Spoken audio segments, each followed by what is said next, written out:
এতিয়া আমি মূল বক্তৃতা অনুষ্ঠানলৈ যাওঁ। আমাৰ মাজত উপস্থিত থকা অধ্যাপক ৰঞ্জিত কুমাৰ দেৱ গোস্বামী দেৱক তেখেতৰ বক্তৃতা প্ৰদান কৰিবৰ কাৰণে মই অনুৰোধ কৰিছোঁ।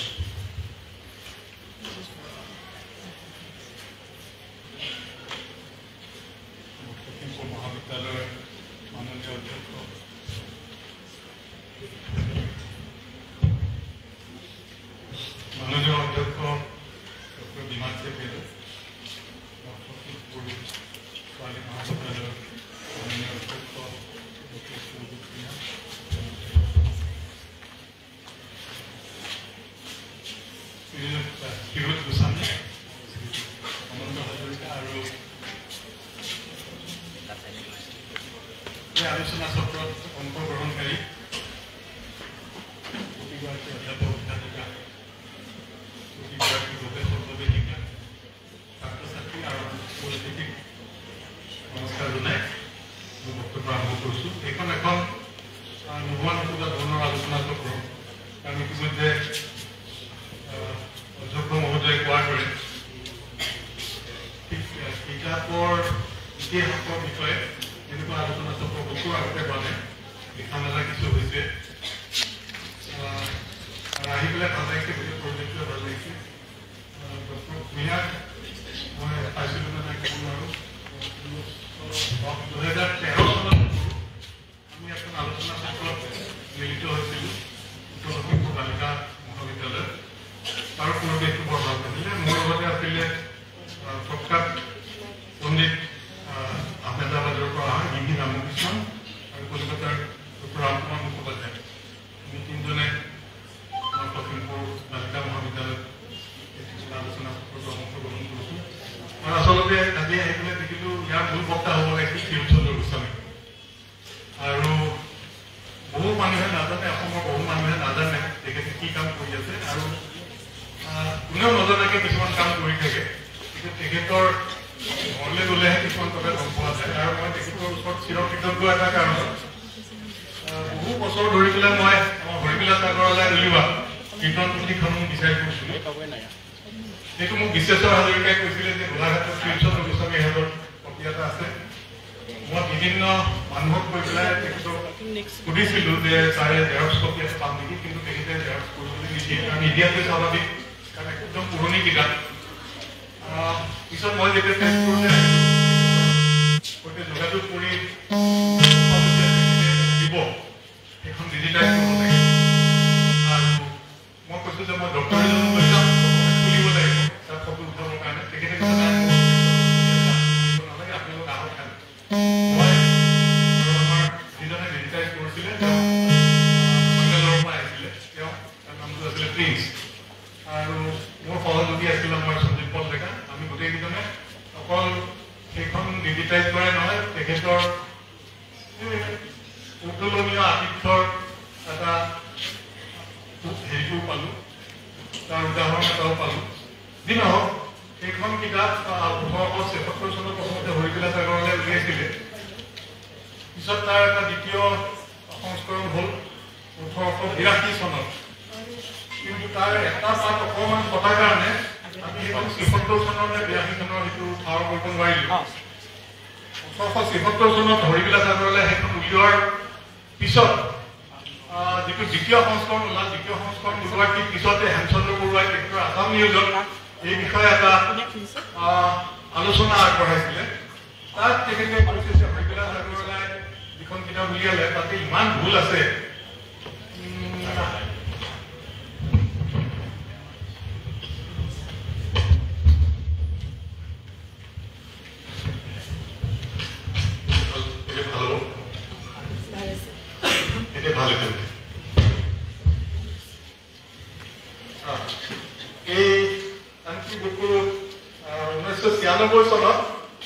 তেজপুৰত এটা বক্তৃতা দিবলৈ মাতোতে মই তেতিয়া কৈছিলোঁ যে কীৰ্তন পুথিৰ হৰিবিলাস যুক্তই উলিওৱা সংস্কৰণৰ এতিয়া 120 বছৰ হ'ল, আমি সেই জয়ন্তী পালন কৰিব লাগে। তেতিয়া হৰিবিলাস যুক্তৰ পৰিয়ালৰ মানুহ কিছুমানে যেনে মীনাক্ষী ভূঞা আছিলে তাতে, তেখেতসকলে কৈছে এইটো বৰ ভাল কথা হৈছে, এই বছৰটো কীৰ্তন পুথিৰ বছৰ হিচাপে ঘোষণা কৰিব লাগে ইত্যাদি ইত্যাদি। যি কি নহওক, মই ক্ষীৰোদ চন্দ্ৰ গোস্বামীৰ ওচৰত চিৰকৃতজ্ঞ আৰু তেখেতৰ সৈতে আমাৰ প্ৰায় 3টা প্ৰজন্মৰ সম্বন্ধ কীৰ্তনাথ গোস্বামী, পূৰ্ণচন্দ্ৰ গোস্বামী, ক্ষীৰোদ গোস্বামী আৰু পূৰ্ণচন্দ্ৰ গোস্বামীক আমি সৰুৰে পৰা পাইছিলোঁ আৰু তেখেতে মই ইমান সৰু থাকোঁতে তেখেতে মোক দিয়া এখন পুথিৰ নাম আছিলে পুৰণীয়া সৈনিকৰ জোৰণীয়া উপাখ্যান। তেখেতেও পঢ়িছে, মই পঢ়িছোঁ। যি নহওক আজি তেখেত উপস্থিত থকা বৰ ভাল পালোঁ। আৰু তেনেকৈ ইয়াত উমানন্দ দুৱাৰাৰ ৰেকৰ্ডবিলাক ইয়াত আজি প্ৰদৰ্শিত হৈছে। তেনেকৈ তেখেতে বৰ সযতনে সংৰক্ষণ কৰি ৰখা পুৰণি ছপা যন্ত্ৰ কেইটাও কোনোবাই তাতে চাই আহিলে বৰ ভাল আছিল। সেই পুৰণি গোটেই ছপা যন্ত্ৰবিলাক তেখেতে তাতে ৰাখিছে। তেখেতৰ সৰু ঠাই ইমান সুন্দৰকৈ ৰাখিছে। আৰু যোৱা আগষ্ট মাহত তাতে বিশ্ববিদ্যালয় মোক মাতোতে তেখেতক মাত লগাবলৈ গৈছিলোঁ। তেতিয়া সেই তেখেতে আৰু এখন কিতাপ দিছিলে শ্ৰীপান্থন ছাপাখনা যখন কি এখন আছিলে। যি নহওক আমাৰ বহু লোকে সেইবিলাক ঘটনা জানে। যেনে চাৰ্লছ উইলকিন্স বুলি এজন ব্যৱসায়ীয়ে বুলি ক'ব পাৰি, ব্যৱসায়ী আছিলে বিলাতৰ পৰা অহা। তেখেতৰ ছপাত খুব আগ্ৰহ আছিলে আৰু তেখেতে নিজে সেই মুদ্ৰা হেৰিবিলাক তেওঁ নিজে সাজি উলিয়াইছিলে। লগতে আছিলে পঞ্চানন কৰ্মকাৰ। এইবিলাক গোটেইবিলাক ইতিহাস আজিকালি মানুহে জানে। চাৰ্লছ উইলকিন্সে তেওঁৰ ছপা ব্যৱসায়ৰ লগত জড়িত আছিলে, কিন্তু ভাৰতীয় সংস্কৃতিৰ প্ৰতি এনেকুৱা আগ্ৰহ আছিলে যে তেওঁ ভাগৱত গীতাখনে মানে ইংৰাজীলৈ অনুবাদ কৰি পেলাই উলিয়ালে। আৰু ভাগৱত গীতাৰ প্ৰথম পাতনিখন লিখিছিলে তেতিয়া গভৰ্ণৰ ৱাৰেন হেষ্টিংছে। এতিয়া মানুহে এইবিলাক নপঢ়ে। ৱাৰেন হেষ্টিংছে বৰ ভাল ভাল কথা লিখিছিলে, কিন্তু তাৰ ঠিক পিছতে ব্ৰিটিছ পাৰ্লিমেণ্টত ৱাৰেন হেষ্টিংছৰ হেৰি হ'ল, ইম্পিচমেণ্ট আৰম্ভ হ'ল। এই প্ৰসিদ্ধ এখন বাক্যে আৰম্ভ কৰিলে যে তেওঁ বিভিন্ন বেয়া কৰ্মৰ লগত জড়িত, তেওঁক তাৰ পৰা মানে অপসাৰণ কৰিব লাগে ইত্যাদি ইত্যাদি। অপসাৰণ কৰা নহ'ল, কিন্তু ৱাৰেন হেষ্টিংছৰ নামত এটা কলংক এটা থাকি গ'ল। গতিকে আমাৰ পিছলৈ ভাগৱত গীতাৰ সেই পাতনিখনো মানুহে তেনেকৈ নপঢ়া হ'ল। মই সিদিনা পঢ়ি চালোঁ যে তাতো বৰ ভাল ভাল কথা কিছুমান আছে, শিকিবলগীয়া কথা আছে। যি নহওক চাৰ্লছ উইলকিন্সে তেওঁ এছিয়াটিক ছ'চাইটিৰ আৰম্ভণিটো তেওঁ ভালকৈ জড়িত হৈ আছিলে। এইবিলাক কিছু কাহিনী বাংলা গ্ৰন্থৰ ইতিহাস। মই এইটো গ্ৰন্থৰ ইতিহাস বুলি ক'বলৈ ভাল পাওঁ। মই সেইদিনা অৰবিন্দক কৈছোঁ যে কিতাপৰ ইতিহাস আচলতে আমি চাবলৈ গ'লে কিতাপৰ ইতিহাস বুলি আমি ব্যাকৰণৰ ফালৰ পৰা গুৰু চন্দালি বুলি কোৱা হয়। কিতাপ মানে আৰবী শব্দ, ইতিহাস সংস্কৃত শব্দ, কিতাপৰ ইতিহাস। গতিকে মই আজি 20 বছৰে সেইটো গ্ৰন্থৰ ইতিহাস বুলি কৈ আহিছোঁ। আৰু মোৰ এগৰাকী শিক্ষাগুৰুৱে কৈছিলে যে গ্ৰন্থ মানে কেইটামান পাত একেলগে দি চিলাই কৰি দিলে গ্ৰন্থ হয়। গ্ৰন্থিত হ'লেই গ্ৰন্থ। গ্ৰন্থিত হ'লেই মানে আমি যে ষ্টেপলাৰ মেচিন ব্যৱহাৰ কৰোঁ, কেইটামান পাত একেলগে ষ্টেপল কৰি দিলে ই গ্ৰন্থৰ নাম পায়, গ্ৰন্থিত। কিন্তু আমাৰ যিটো কিতাপৰ ইতিহাস বুলি কোৱা হৈছে বা গ্ৰন্থৰ ইতিহাস বুলি কোৱা হৈছে, গ্ৰন্থ শব্দটো অতি বহলভাৱে আমি বহল অৰ্থতে ল'ব লাগিব। কাৰণ হিষ্ট্ৰী অফ দ্য বুকছ এইটো প্ৰায় আমাৰ 1982 চনত আনুষ্ঠানিকভাৱে আৰম্ভ হয় আমেৰিকাত। আৰু ৰবাৰ্ট ডাৰ্ণ্টন নামৰ এগৰাকী ঐতিহাসিক পণ্ডিত, তেখেতে ইয়াৰ আৰম্ভণি কৰে what is the history of the books. 1982 চনত আনুষ্ঠানিকভাৱে আৰম্ভ হয়। কিন্তু সকলো ইতিহাসৰে আকৌ এটা ইতিহাস থাকে, অৰ্থাৎ প্ৰাগ ইতিহাস এটা থাকে।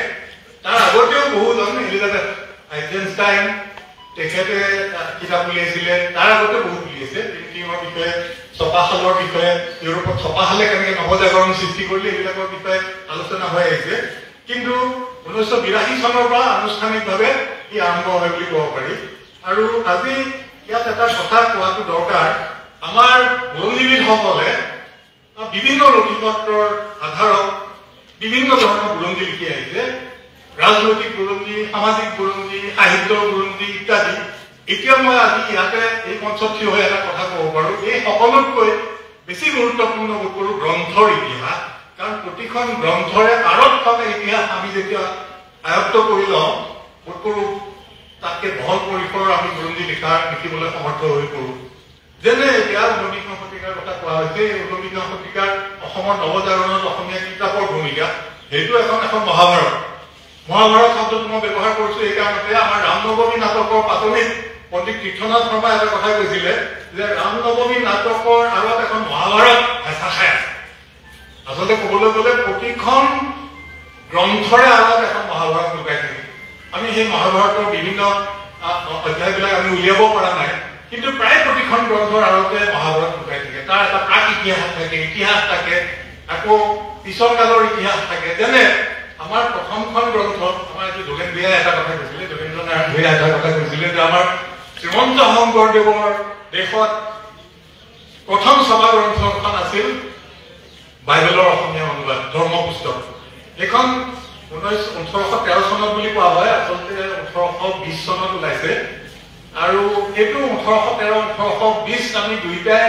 হক আমি ব্যৱহাৰ কৰিব লাগিব কাৰণ এই একেখন পুথিতে এঠাইত 1813 বুলি লিখা আছে আৰু আগফালে লেখা আছে 1820তে সেইখন ওলাইছে কাৰণ তাৰ 20 আৰু 13ৰ মাজত এই শ্ৰীৰামপুৰৰ প্ৰেছটো পুৰি নাইকিয়া হৈ যায় পুৰি ধ্বংস হৈ যায় জুই লাগিল গতিকে সেইবিলাক বহুত ঘটনা ঘটি গৈছে এতিয়া ধৰ্ম পুস্তকৰ কথা আমি কৈ থাকো আৰু আমি সগৰ্বে ঘোষণা কৰো মই সেইদিনালৈকে 1813 বুলি কৈ আহিছিলো 1820 আচলতে দুইটাই আমি তাৰ বহুত কথা এতিয়া উলিয়াব পৰা নাই আত্মাৰাম শৰ্মাৰ কথা কোৱা হয় আমাৰ কলিয়াবৰৰ আত্মাৰাম শৰ্মাৰ কথা কোৱা হয় সেইটো এটা ভাবি চাবলগীয়া আমাৰ মহেশ্বৰ নেওতাৰে সেইটো একেবাৰে নস্যাৎ কৰিছে কলিয়াবৰৰ পৰা আত্মাৰাম শৰ্মা গ'ল তেখেতে পুৰীলে তীৰ্থ কৰিবলৈ গৈছিলে বাটতে আহি গোটপুৰৰ কিবা বাট হেৰুৱালে বা কিবা খ্ৰীষ্টান মিছনেৰীয়ে পালে তাৰপিছত তেওঁক মানে খ্ৰীষ্ট ধৰ্মত তেখেতক শৰণ দিলে তেওঁক শ্ৰীৰামপুৰলৈ লৈ গ'ল কিন্তু সেই আত্মাৰাম শৰ্মাই এই বাইবেলখন এনেকে অসমীয়ালৈ অনুবাদ কৰিব পাৰিলেহেঁতেন নে আমাৰ নেওগ ছাৰে তেতিয়া নোৱাৰে কোনোবাই কয় কিয় নোৱাৰিব এতিয়া কথাটো হ'ল কি দুইফালে এতিয়া চাব লাগিব অকল আত্মাৰাম শৰ্মাই এইটো কাম কৰিব নোৱাৰে কাৰণ তাতে বাইবেল এখন বাংলা বাইবেলৰ পৰা অনুবাদ কৰিলেও যথেষ্ট টান আৰু তাত উজনীয়া শব্দ বহুখিনি ব্যৱহাৰ কৰা হৈছে উজনীয়া নতুন শব্দ ব্যৱহাৰ কৰা হৈছে লতা পনীয়াও ধৰণৰ শব্দ ব্যৱহাৰ কৰা হৈছে কেনেকে কৰিলে তেখেতে ইমান জানে নেকি বা কথা পাতি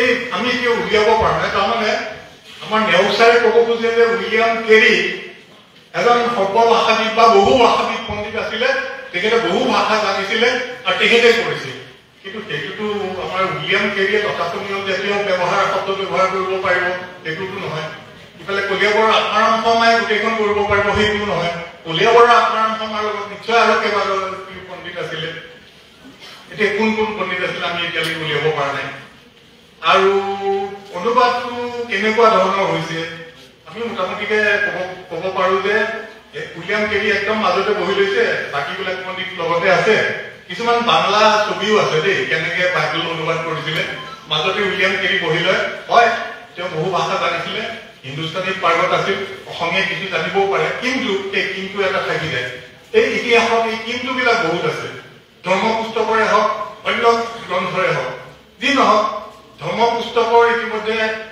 অসমীয়া সংস্কৰণ এটা ওলাইছে এই সিদিনালৈকে সেইখন শ্ৰীৰামপুৰ লাইব্ৰেৰীতে পঢ়ি আছিলে আৰু এনেকুৱা অৱস্থাত আছে যে তাত লুটিয়ালে তাত মানে ভাঙি যায় যি নহওক আমাৰ এতিয়া যে ওলাল ছপা হৈ ওলাল সেইটো ডাঙৰ কথা তাৰ ভিত্তিতে আমাৰ অসমীয়া গৱেষক পণ্ডিতসকলে নতুনকৈ তাৰ বিষয়ে গৱেষণা কৰিব পাৰে মানে কেইটামান কথা উলিয়াব লাগে তাৰ আঁৰত থকা মানুহ কোনকেইজন শ্ৰীৰামপুৰৰ এই ঘৰটোত বহি উইলিয়াম কেৰীৰ তত্বাৱধানত কোন অসমীয়া পণ্ডিত তাত আছিলে আৰু কোন অসমীয়া পণ্ডিত তাত থাকিব পাৰে আমাৰ বহুতো অসমীয়া পণ্ডিত যেনে নলবাৰীৰ পৰা যায় কিছুমান এই উত্তৰ বংগৰ ফালে বহুত ঠাইলৈ যায় কিছুমানে পুৰোহিত হৈ যায় কিছুমানে পণ্ডিত হৈ যায় এনেকুৱা বহুত আনকি নলবাৰীৰ ফালে বহুত গল্প গুজব ওলাই থাকে তাতে আৰু তেওঁলোক সেই পূবৰ পৰা অহা পণ্ডিত বুলি তেওঁলোকক বহুত পণ্ডিত বুলি ভবা হয় গল্প বহুত আছে নলবাৰীতে পণ্ডিত বহুত আছে এই নৱদ্বীপত আমাৰ নলবাৰীৰ মানুহ বহুত আছিলে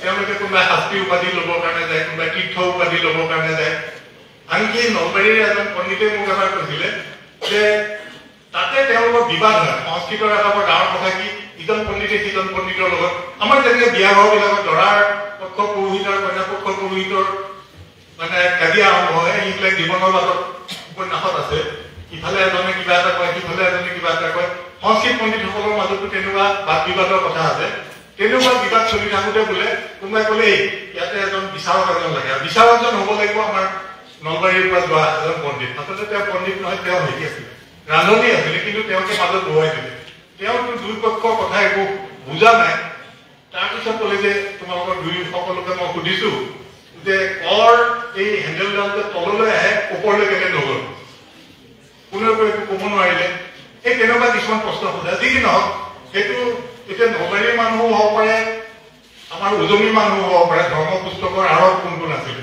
এতিয়া মই ক'বলৈ গৈছো অসমীয়া গ্ৰন্থৰ ইতিহাসত এই 1820 চনত ওলোৱা ধৰ্ম পুস্তক তাৰপিছত শেষৰখন গ্ৰন্থ আমাৰ হেমচন্দ্ৰ বৰুৱাৰ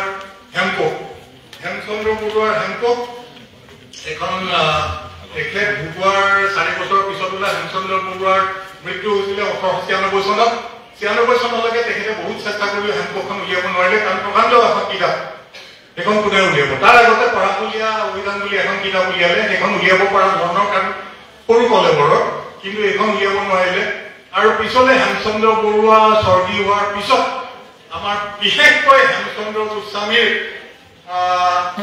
উৎসাহতে এই কিতাপখন পিছলৈ ওলাল আৰু মই কওঁ যে গোস্বামী হেমচন্দ্ৰ গোস্বামী এডৱাৰ্ড গেইট আৰু গৰ্ডন PRT গৰ্ডন কমিশনাৰ আছিল আচলতে PRT গৰ্ডন তেওঁৰ নামটো আমি ল'বলগীয়া কাৰণ আশুতোষ মুখোপাধ্যায় ইয়ালৈ যেতিয়া আহিছিলে চেডলাৰ কমিশনৰ অধ্যক্ষ হিচাপে তেওঁ এজন অসমীয়া পণ্ডিত বিচাৰি ফুৰিছিলে আৰু আনকি গৰ্ডনক পাই পেলাই কৈছিলে যে গৰ্ডন চাহাব আপোনালোকৰ ইয়াত ভাল পণ্ডিত এজন আছে নেকি মই মানে কলিকতা বিশ্ববিদ্যালয়ত অসমীয়াৰ প্ৰচলন কৰিব খোজো আৰু অসমীয়া সাহিত্যৰ এখন সংকলন এখন উলিয়াব খোজো ইতিমধ্যে দীনেশ চন্দ্ৰ সেনে বাংলা সংকলনখন উলিয়াইছে অসমীয়া সংকলন এখন উলিয়াই দিব লাগে কোনোবাই তেতিয়া গৰ্ডনে ক'লে যে মিষ্টাৰ মুখাৰ্জী মোৰ অফিচতে এজন মানুহ আছে তেওঁ ডেকা ল'ৰা তেওঁকে দিব পাৰোঁ সেইজন ডেকা ল'ৰাই আছিল হেমচন্দ্ৰ গোস্বামী আৰু আজি মই শুনি পেলাই ভাল পালোঁ আমাৰ সুভা কৃষ্ণা তেওঁ হেমচন্দ্ৰ গোস্বামীৰ বিষয়ে গৱেষণা কৰি আছে আৰু মই বোধো আজিৰ এই বক্তব্যটো আৰম্ভ কৰিম হেমচন্দ্ৰ গোস্বামীৰ কথাৰে হ'ল কি আমি অসমীয়া গ্ৰন্থৰ ইতিহাস এতিয়া মই নিজে গ্ৰন্থৰ ইতিহাস যিখন কৰিছো হেমচন্দ্ৰ আমাৰ গ্ৰন্থৰ ইতিহাসত আমাৰ ধৰ্ম পুস্তক 1813-1820 তাৰ পৰা হেমকোষ 1900 চনত আচ্ছা তাত কিতাপ কেইবাখনো আছে তাৰে দুখন কিন্তু বাংলা কিতাপ মই দুখন বাংলা আৰু 3খন ইংৰাজী কিতাপ মই অসমীয়া গ্ৰন্থৰ ইতিহাসত আকৌ গ্ৰন্থৰ ইতিহাস বুলি কৈছো কাৰণ সেইটো বড়োচন্দালী নহ'ব গ্ৰন্থৰ ইতিহাসত মই দুখন বাংলা কিতাপ ল'ম এখন হ'ল যতীন্দ্ৰ মোহন ভট্টাচাৰ্যৰ আসাম বুৰঞ্জী 1829 চনত প্ৰকাশিত তাৰপিছত আৰু কোনখন বাংলা কিতাপ আৰু দুখন আৰু এখন আছে হেৰি আমাৰ আইন ও ব্যৱস্থা সংগ্ৰহত আমাৰ ঢেকীয়াল ফুকনৰ আনন্দৰাম ঢেকীয়াল ফুকনৰ এনেকে পেলাই তাৰপিছত আৰু ইংৰাজী কিতাপো মই 3খন ৰাখিম অসমীয়া গ্ৰন্থৰ ইতিহাসত 3খন ইংৰাজী কিতাপ মই ৰাখিম কেলে এখন হ'ল নেথন ব্ৰাউনৰ grammatical notices on the Assamese language তাৰপিছত আমাৰ আনন্দৰাম ঢেকীয়াল ফুকনৰ এই few remarks on the Assamese language 3 নম্বৰখন সেইখন আমাৰ নগাঁও বুলিয়ে ক'ব পাৰে নগাঁও বুলিয়ে মই কওঁ মই নিজে নগাঁৱৰ মানুহ 1867 চনত ওলোৱা ব্ৰনছনৰ অভিধানখন কেইবাফালৰ পৰা গুৰুত্বপূৰ্ণ তাৰ বাতনিৰ কাৰণে গুৰুত্বপূৰ্ণ তাত দিয়া শব্দৰাজিৰ কাৰণে গুৰুত্বপূৰ্ণ আৰু সেই অভিধানখনে হেমচন্দ্ৰ বৰুৱাক কি ধৰণে প্ৰভাৱান্বিত কৰিছে সেইফালৰ পৰাও এখন গুৰুত্বপূৰ্ণ অভিধান আৰু আমাৰ সাধাৰণতে মানুহে হেমচন্দ্ৰ বৰুৱাৰ ওপৰত যে ব্ৰনছনৰ অভিধানৰ প্ৰভাৱ আছে সেই বিষয়ে বৰ বেছি নকয় আমাৰ কিন্তু আমাৰ প্ৰয়াত দিলীপ দত্তই এটা দীঘলীয়া প্ৰবন্ধ লিখিছিলে যে ব্ৰনছনৰ 1867 চনত ওলোৱা অভিধানখন আৰু হেমচন্দ্ৰ বৰুৱাৰ অভিধানখন বহুতখিনি মিলে তেখেতে এনে নামটো উনুকি আছে হেমচন্দ্ৰ বৰুৱাই কিন্তু সেই প্ৰভাৱৰ কথা তেখেতে কোৱা নাই যি কি নহওক সেই তাৰ পৰা ইয়ালৈকে এইখন এটা দীঘলীয়া পৰিক্ৰমা 1820 চনৰ পৰা 2000 চনত 1820 চনৰ পৰা 1900 চনলৈ এটা দীঘলীয়া পৰিক্ৰমা আৰু এই বিষয়ে মানে ঠিক কৈ মানে অন্ত কৰিব নোৱাৰা ধৰণৰ কাহিনী বহুত আছে প্ৰত্যেকখন কিতাপৰ লগতে কাহিনী বহুত আছে যেনে আকৌ হেমচন্দ্ৰ বৰুৱাৰ কথালৈ আহিছো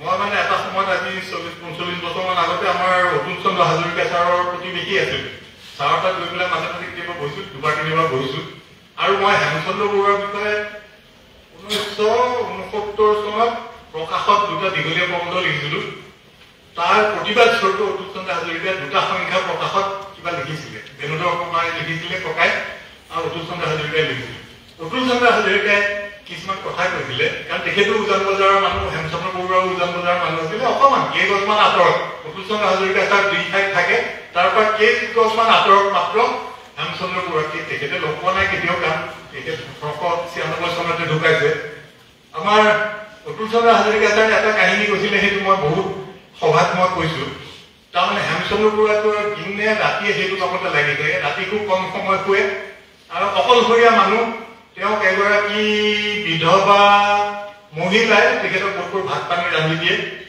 আৰু অব্ৰাহ্মণ ৰান্ধনিৰ কাৰণে হেমচন্দ্ৰ বৰুৱা যেতিয়া 1896 চনত উজান বজাৰৰ সেই ঘৰটোত তেখেতে দান ত্যাগ কৰে কোনো অসমীয়া মানুহ ওলাই নাহিলে তেখেতৰ সৎকাৰৰ কাৰণে কাৰণ তেখেতে অব্ৰাহ্মণ ৰান্ধনিৰ লোকে তেওঁ ভাত খাইছিলে তাৰপিছতে আমাৰ নাওজান ৰোড বুলি এটা ৰাস্তা এটা আছে আমাৰ সেই তাতে নগেন হাজৰিকাহঁত আছিল অজিত বৰুৱা কবি অজিত বৰুৱা সেইটোত আছে সেই ঠাইৰ পৰা কেইজনমান বঙালী মানুহ আহি পেলাই তেখেতৰ সৎকাৰৰ কাৰণে কামটো কৰে আজি নহওক দিনে ৰাতিয়ে তাতে লাগি থাকে আৰু আমাৰ পদ্মনাথ গোহাঁই বৰুৱাৰ কিতাপতো আছে বেলেগৰ গ্ৰন্থতো আছে মানুহ কোনোবাই যদি যায় তেখেতে পঢ়াশলীয়া অভিধানেই হওক কানিয়া কীৰ্তনেই হওক তেখেতে 8 অনা বা 12 অনাত তেওঁলোকে কিনি লোৱাটো বিচাৰে পদ্মনাথ গোহাঁই বৰুৱাই সেই বিষয়ে উল্লেখ কৈছে যে তুমি যদি পইচাটো নিদিয়া মই পিছৰখন কিতাপ কেনেকৈ উলিয়াম যি নহওক তেওঁ দিনে ৰাতিয়ে তাতে লাগি থাকে ৰাতি বহুত দেৰিলৈকে তেওঁ লেম্পটো জ্বলাই পেলাই কাম কৰি থাকে চোৰ বোলে এজন আহিলে চোৰে মানে সেই টিঙৰ ওপৰত ধৰি পেলাই ভেণ্টিলেটৰ দি তেওঁক চাই আছে যে যেতিয়াই মানুহজন শুবলৈ যাব তেতিয়াই তাৰ নিজৰ কামটো আৰম্ভ কৰিব বহু সময়লৈকে চোৰে মানে ৰৈ থাকিলে হেমচন্দ্ৰ বৰুৱাই মানে নুশুৱে বহুত দেৰিলৈকে কাম কৰি থাকিলে চোৰে বোলে খং উঠি পেলাই খুব বেয়া শব্দ দুটা কৈ পেলাই তাৰ পৰা জাপ মাৰি পেলাই নামি পেলাই গ'ল হেমচন্দ্ৰ বৰুৱাই তেতিয়া বোলে গম পালে যে চোৰ আহিছে তেওঁ বোলে লেম্পটো লৈ পেলাই চোৰৰ পিছে গৈছে সেইটো অতুল চন্দ্ৰ হাজৰিকা ছাৰে কোৱা কথা লেম্পটো লৈ পেলাই পিছে গৈ পেলাই কৈছে হেৰা বাপু মই তোমাক একো অপকাৰ নকৰো তুমি কি দুটা শব্দ কৈ থৈ গৈছিলা মোক কোৱাচোন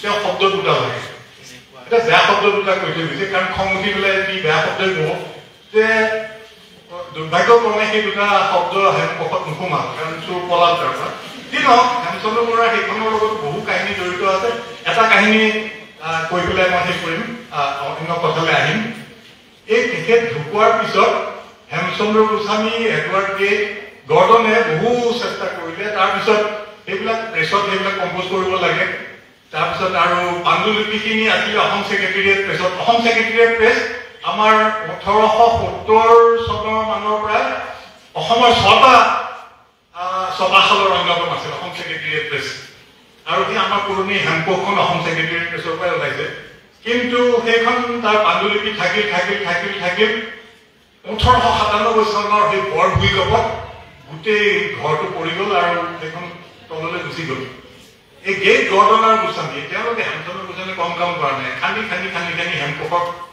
পাণ্ডুলিপি উলিয়ালে সেইখন তাৰপিছত ছপা হ'ল এইখিনিৰ কাৰণে আমি হেমচন্দ্ৰ গোস্বামীৰ ওচৰত চিৰকৃতজ্ঞ আৰু হেমচন্দ্ৰ গোস্বামীক সমৰ্থন আগবঢ়োৱা এডৱাৰ্ড গেট আৰু গৰ্ডনৰ কথা আমি সদায় মনত ৰাখিব লাগিব ইয়াৰ পিছত কথাটো হ'ল কি আমি ছপাশালৰ ইতিহাসত ছপাৰ কিতাপৰ ইতিহাসত আমি সাধাৰণতে ছপা কিতাপৰ কথা কওঁ আমাৰ যিখিনি পুৰণি সাঁচি পাতৰ পুথি আছে ইমান পুথি আছে আৰু বহুত পুথি আমাৰ নাইকিয়া হ'ল আমাৰ কিছুমানে কিবা কিবি কাৰণত কাৰোবাৰ যদি অসুখ হৈছে তলাজৰ হৈছে কিবা হৈছে তেওঁৰ হাতত যদি সাঁচিপুটীয়া পুথি আছিলে ব্ৰহ্মপুত্ৰত পেলাই দিছে কাৰোবাৰ কিবা অসুখ হ'ল ব্ৰহ্মপুত্ৰত পেলাই দিছে ভূমিকম্পত নাইকিয়া হৈছে বহুখিনি আমাৰ সাঁচিপুটীয়া পুথি নাইকিয়া হৈ গৈছে তাৰপিছত সাঁচিপতীয়া পুথিৰ গুৰুত্বৰ বিষয়ে এটা কথা কওঁ আমাৰ গ্ৰন্থৰ ইতিহাসত সাঁচিপতীয়া পুথিৰ কাহিনীটো আমি আনিবই লাগিব বাৰে বাৰে অকল ছপা পুথিয়ে নহয় সাঁচিপতীয়া পুথি যিখিনি আছে আৰু আপোনালোক সকলোৱে জানে যে আমাৰ জোনাকী যুগটো অসমীয়া সাহিত্যৰ এটা অতি উজ্জ্বল যুগ এটা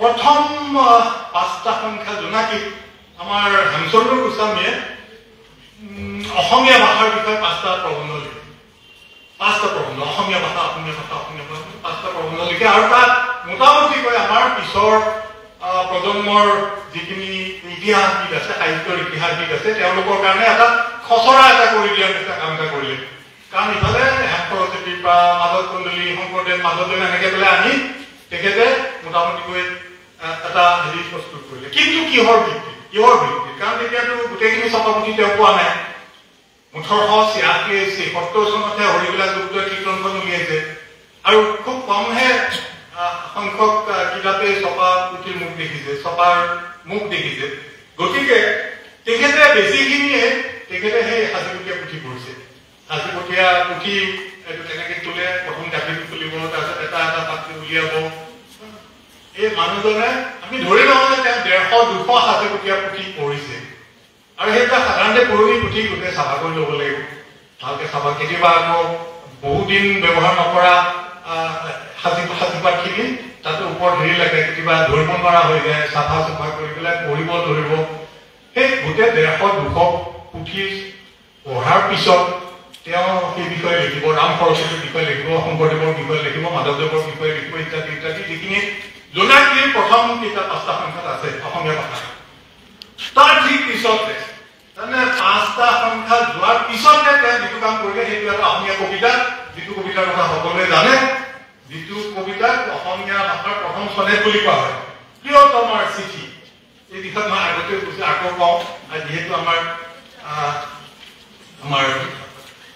এই সুভাষ কৃষ্ণাই হেমচন্দ্ৰ গোস্বামীৰ বিষয়ে কাম কৰি আছে ইমান 150-200 পুথি বা 300 পুথি ইমানে নহয় কিমান কৈছিলে এইটো অনুমানৰ কথা সেইবিলাক পঢ়ি পেলাই লিখা কবিতা ঠিক তাৰপিছতে ওলাই 5টা সংখ্যাত ওলাই গৈছে তাৰপিছতে সৌন্দৰ্যৰ বুকুৰ কাছলি উদঙাই প্ৰকৃতিৰ চৌঘৰ চালুপিত শব্দ ব্যৱহাৰ কৰিছে অসমীয়া কবিতা চালুপিত কুকুৰা ঠেঙীয়া এই আখৰ কীৰ্তিত যি অসমীয়াত ঘঁহা আছে ক'তো আৰু নাই কবি নিকুঞ্জত চুলি যত কবিতাই মলয়া টুকি উঠি ফুৰে পৃথিৱীত তোমাৰ চিঠিয়ে কিন্তু জানে নীতি গীত কবিতাৰ কাব্যতাৰ গোন্ধকো নাপায়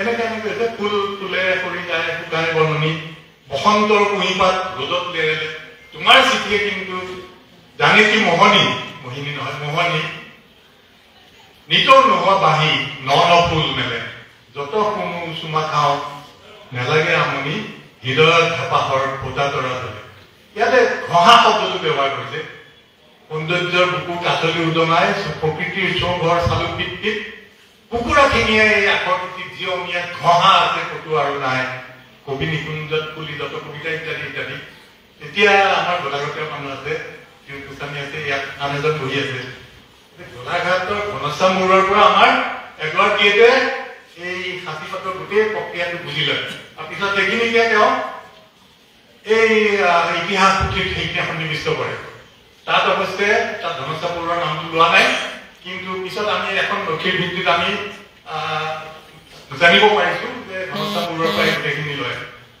সাঁচিপাতৰ গোটেই প্ৰক্ৰিয়াটো মহি কেনেকে তৈয়াৰ কৰে এই গোমূত্ৰ শিলিখা ইত্যাদি ইত্যাদি সেইটো মহিৰ গোটেই কাৰবাৰ কৰিব লাগে আৰু মহিৰ বিষয়ে আমাৰ তেজপুৰ বিশ্ববিদ্যালয়ৰ ৰসায়ন বিভাগত ভাল গৱেষণা হৈ আছে ৰবীন দত্ত অধ্যাপক ৰবীন দত্তই খুব ভাল কাম কৰিছে মহিৰ বিষয়ে মোৰ এজন খুৰা ডক্টৰ কেশৱানন্দ দেৱ গোস্বামীয়ে এটা কথা কৈছিলে তুমি সাঁচিপাতৰ পুথিত তুমি বাতি এটাত পানীত থৈ দিয়া সাঁচিপাত নষ্ট হৈ যাব আখৰ মচা নাযায় হয় মানে একোৱে ভাবে দুৱেও নুপুৰে পানীটো নুডুবে চোৰেও নিয়ে পাই ধৰণৰ মহিৰ এই মাহাত্য সাঁচিপাতে পাত বহুত দিন ধৰি তিয়াই থলে সি হয়তো নষ্ট হৈ যাব কিন্তু চিয়াহী একেই থাকিব যি নহওক এই ঘঁহা এই এডৱাৰ্ড গেটৰ সেই বৰ্ণনাটো আপুনি পাব ৰাপ ৰাপ ৰাপ তাৰমানে এইখন বৰ সুন্দৰকৈ মানে সেইটো স্মুথ বুলি যিটো কোৱা হয় সেইটো কৰিবৰ কাৰণে ঘঁহি থাকিব লাগে আকৌ হালধি দি ঘঁহিব লাগে কিবাকৈ ঘঁহিব লাগে ৰাপ ৰাপ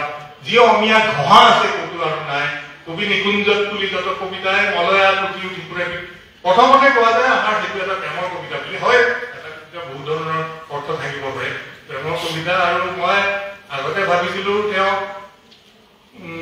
খুব সৰু ছোৱালী এজনী বিয়া কৰাইছিলে তেওঁৰ নামটো মই পটককৈ পাহৰিলো 12 বছৰীয়া 13 বছৰীয়া ছোৱালীজনীয়ে নিশ্চয় ঠেলেঙা ঠেলেঙি আখৰেৰে হেমচন্দ্ৰ গোস্বামীলৈ চিঠি লিখে বুলি মই ভাবি লৈছিলো দেই যে হেৰি এওঁলোকৰ তাৰে এটা লিখিলে কুকুৰা কিনিয়া এই আখৰ পিঠিত ধিয়মীয়া পঢ়া আছে কুকুৰা পিছত দেখিলো নহয় এই গোটেই হাতীপাতৰ পুথিৰ আখৰৰ বিষয়ে তেওঁ লিখিছে এইটো একেবাৰে মানে এজন পণ্ডিতৰ কাৰণে প্ৰত্নতত্ত্ববিদ পণ্ডিতৰ কাৰণে এই আখৰকেইটাৰ মহিমা কিহেৰে লিখিছে এই মহিৰে লিখিছে এই হাতীপাতৰ পুথিৰ এই মাহাত্য যি নহওক আমি অসমীয়া গ্ৰন্থৰ ইতিহাসত হাতীপাতৰ পুথিৰ আৰু এটা খুব ভাল কথা হৈছে কি বিভিন্ন ধৰণে আমাৰ হাতীপাতৰ পুথিখিনিও সংৰক্ষণ কৰিব চেষ্টা কৰা হৈছে শেহতীয়াভাৱে বিভিন্ন সত্ৰত বৰপেটাৰ বিভিন্ন সত্ৰত সুন্দৰী দিয়াত হৈছে পাতবাসীত হৈছে আৰু আমাৰ শ্ৰীমন্ত শংকৰদেৱ কলাক্ষেত্ৰই কিছু কৰিছে নেশ্যনেল মেনেজমেণ্ট মিছনে কৰিছে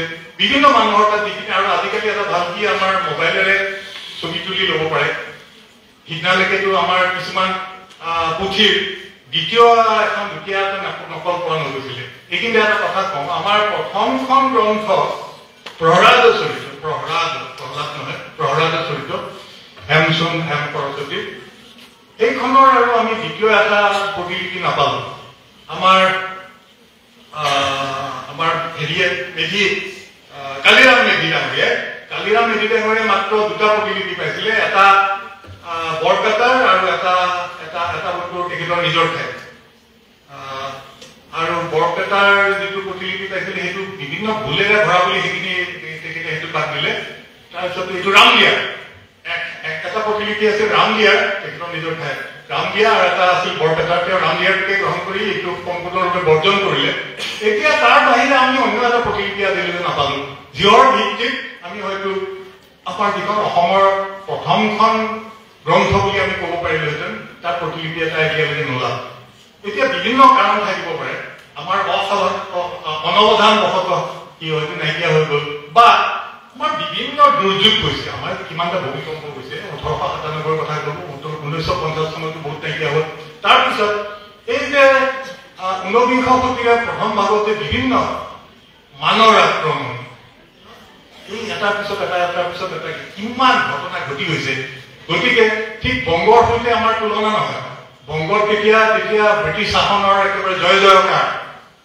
ইটোৰ পিছত সিটো Fort William college Hindu college এনেকে ধৰণে এইবিলাক হ'ব ধৰিছে আমাৰ ইয়াত বিধ্বস্ত গাঁও সকলো নাইকিয়া হৈছে আৰু ক'ৰ মানুহ ক'ত গৈ থিতাপি লৈছেগৈ আমাৰ বহুত মানুহ উত্তৰ গুৱাহাটীৰ বহুত মানুহ মানৰ আক্ৰমণৰ সময়ত তালৈ পেলাই যোৱা মানুহ তেনেকে আমাৰ বহুত দুৰ্যোগ গৈছে নিশ্চয় সাঁচিপতীয়া পুথিবিলাকত আমাৰ নষ্ট হৈ গ'ল বহুখিনি নষ্ট হৈ গ'ল যি নহওক এতিয়া এটা পুনৰুদ্ধাৰৰ সৃষ্টি এটা কৰিব লাগিব বিভিন্ন ধৰণে এতিয়া মই ধৰ্ম পুস্তকৰ কথা ক'লো আসাম বুৰঞ্জী আমাৰ লিখিছিলে হলিৰাম ঢেকীয়াল ফুকনে মই বাংলা কিতাপ এখন কেলে অসমীয়া গ্ৰন্থৰ ইতিহাসত মই অন্তৰ্ভুক্ত কৰিলো আসাম বুৰঞ্জী হলিৰাম ঢেকীয়াল ফুকন আপোনালোক সকলোৱে জানে যে এই ভৰলুমুখৰ এই পৰিয়ালটিয়ে অসমীয়া সংস্কৃতিলৈ যোগোৱা অৱদান অতুলনীয় হলিৰাম ঢেকীয়াল ফুকন যজ্ঞৰাম খাৰঘৰীয়া ফুকন আনন্দৰাম ঢেকীয়াল ফুকন তেওঁৰ পুত্ৰ ৰাধিকাৰাম ঢেকীয়াল ফুকন ইত্যাদি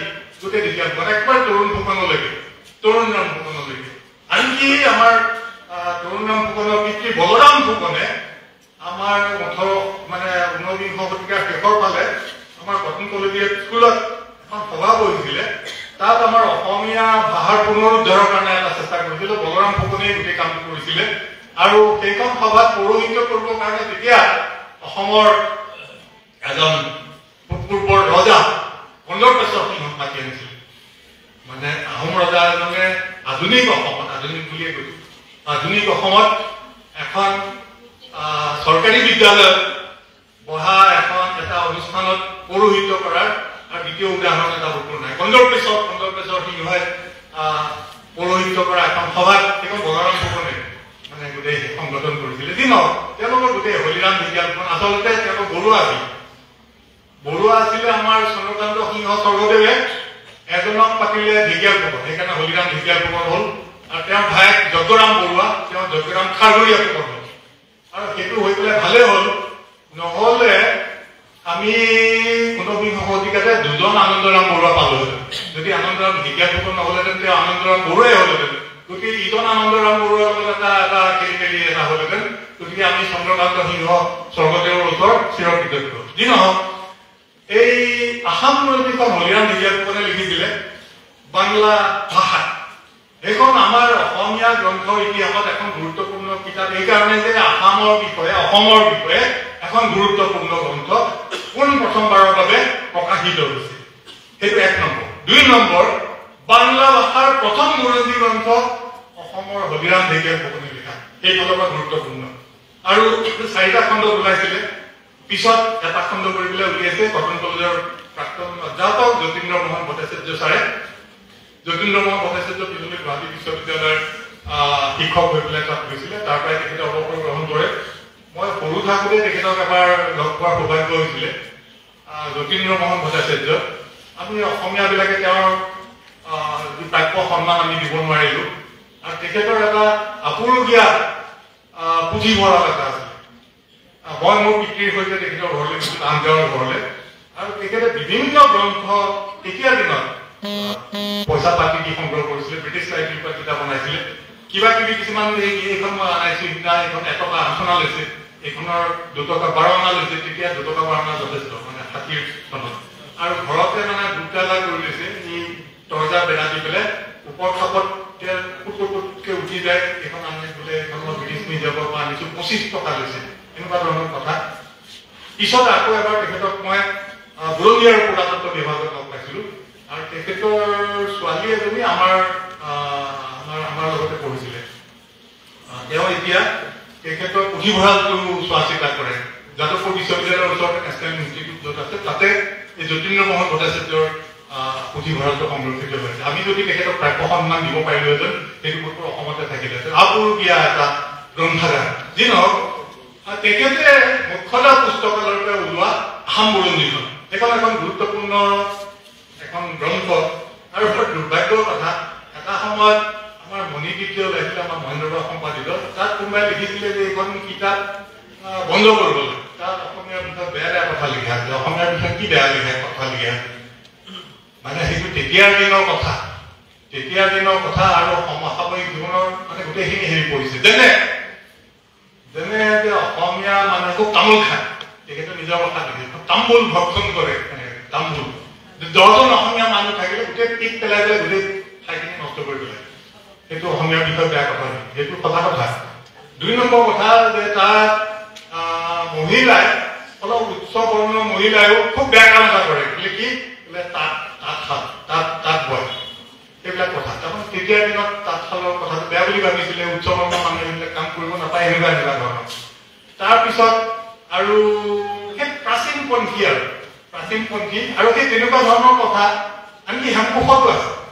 আৰু অসাম্যৰ এটা অসাম্য যে হেমকোষ, যে আগৰ হেমকোষখন পঢ়িলে এটা চাব যে যিখিনি তথাকথিত উচ্চ বৰ্ণৰ মানুহ তেওঁলোক বুলি লিখা, আৰু তথাকথিত নিম্ন বৰ্ণৰ মানুহৰ বিষয়ে সিহঁত বুলি লিখা।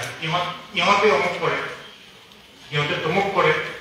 আনকি মোৱামৰীয়াৰ বিলাকৰ লিখা আছিলে, তেওঁ সংস্কৃত শব্দ ব্যৱহাৰ কৰিছে।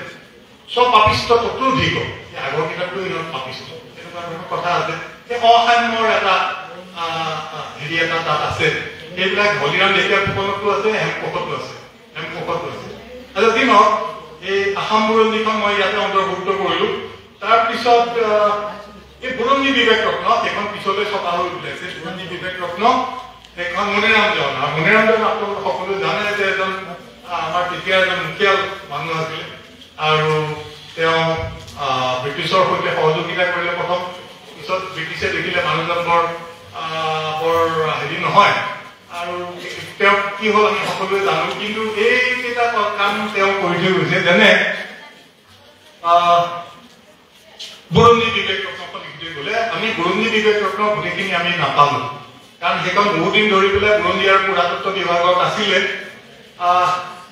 বুৰঞ্জী আৰু পুৰাতত্ব বিভাগত আছিলে কিন্তু কিছুমান পাত তাৰ নাইকিয়া হৈ গ'ল আৰু পিছলৈ যিখন ওলাল তাত সেইখিনি নাইকিয়া আৰু মোক এবাৰ লীলা গগৈ ছাৰে এটা কথা কৈছিলে যে কোনোবাই নি পেলাই সেইটো ঘূৰাই নিদিলে তাৰ প্ৰতিলিপি ঘূৰাই নিদিলে গতিকে অসম্পূৰ্ণ অৱস্থাত আমি সেইখন পাইছো বুৰঞ্জী বিবেক ৰত্ন কিন্তু অসম বুৰঞ্জীৰ এখন অতি মূল্যৱান দলিল বুৰঞ্জী বিবেক ৰত্ন পিছলৈ সেইখন হেৰি হ'ল সেইখন অসমৰ গ্ৰন্থৰ ইতিহাসত তাৰ গুৰুত্বপূৰ্ণ স্থান আছে আৰু তেখেতে কৰিছিল কি গ'ল্ড ৱাশ্বিং ইন আছাম আমাৰ সোণ কমোৱা পনপীৰ সোণ কমোৱা আমাৰতো সোণোৱাল বুলি এটা সম্প্ৰদায় আছে অসমৰ সোণ বিখ্যাত আৰু ব্ৰিটিছসকল আমাৰ ইয়াত বেছিকৈ আহিছিলে তেওঁলোকে সোণৰ সন্ধানত অকল ব্ৰিটিছে নহয় ফৰাচী সকলোৰে ফৰাচী জা বেপ্টিষ্ট চেভেলিয়াৰ বুলি এজন ফৰাচী পিছলৈ তেওঁ ফৰাচী ইষ্ট ইণ্ডিয়া কোম্পানীৰ গভৰ্ণৰ হৈছিলে তেওঁ আহিছিলে এই পলাচী যুদ্ধৰ আগে পিছে তেওঁ আহিছে হৈ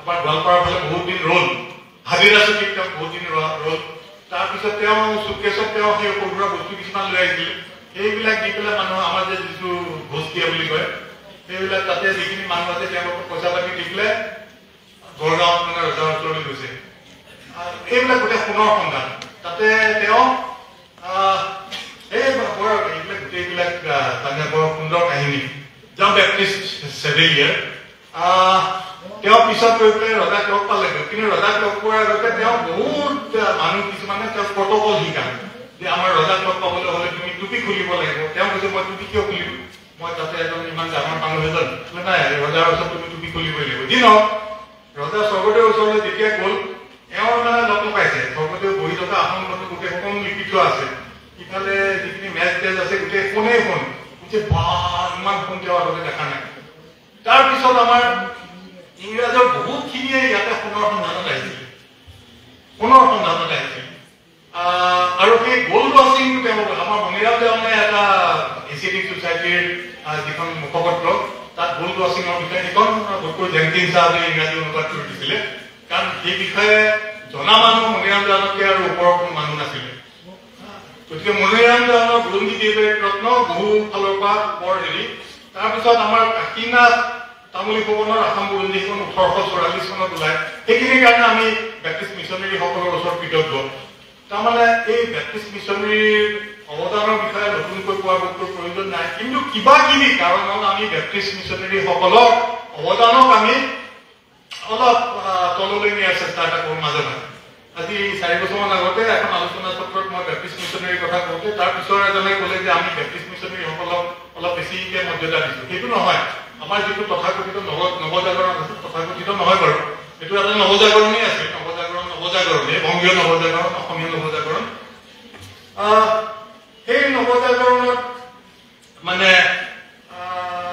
এই বেপ্টিষ্ট মিছনেৰীসকলৰ কি অৱদান মইতো ক'ব খুজিছোঁ আমাৰ যে আজিকালি ডবল ইঞ্জিন চৰকাৰ বুলি আমাৰ নৱজাগৰণতো এই দুটা ইঞ্জিন আছিল এটা হ'ল বংগীয় নৱজাগৰণ আৰু এইটো বেপ্টিষ্ট মিছনেৰীসকল আমাৰ যে এই প্ৰাণ পৰশা সেই ভাষাত তেওঁ এখন ব্ৰাউনে অসমীয়া ভাষাৰ বিষয়ে লিখি থৈ গৈছে গ্ৰামেটিকেল নটিচেছ তাৰপিছত ইফালে আমাৰ ব্ৰনছন চাহাবে এই এখন অনুবাদ কৰিলে মানে আমাৰ অভিধানখন উলিয়ালে 1867 চনত এইবিলাক অসমীয়া ভাষাৰ পুনৰুত্থানত একোটা মুহূৰ্ত আৰু তেওঁলোকৰ অৱদান অবিহনে আমি বৰ্তমান 19শ শতিকাটো আমাৰ কিবা ধৰণে পাৰ হৈ গ'ল আমি মানে আমাৰ অসমীয়া ভাষা সাহিত্য কথা ভাবিবই লাগে আমাৰ মিছনেৰী অৱদান অবিহনে বিশেষকৈ নেথন ব্ৰাউন আৰু ব্ৰনছন আৰু কি হ'ল নেথন ব্ৰাউনক আমাৰ যে কয় তেওঁ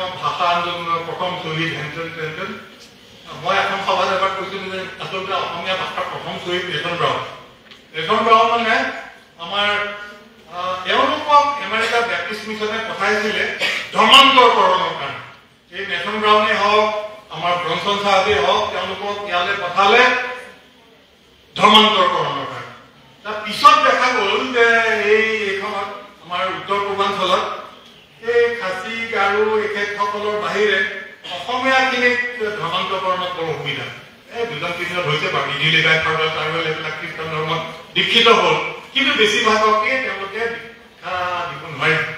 আৰু তেওঁলোকে এই স্কুলটোৰ কথাত তেওঁলোক ব্যস্ত হৈ গ'ল, নেথন ব্ৰাউনে হওক, ব্ৰনছনে হওক, যিটো কাৰণত যে আমেৰিকাৰ পৰা পঠোৱা এটা পৰিদৰ্শকৰ টীম তেওঁলোকক পঠাইছিলে এওঁলোকৰ কাম কেনেকুৱা হৈছে চাবলৈ।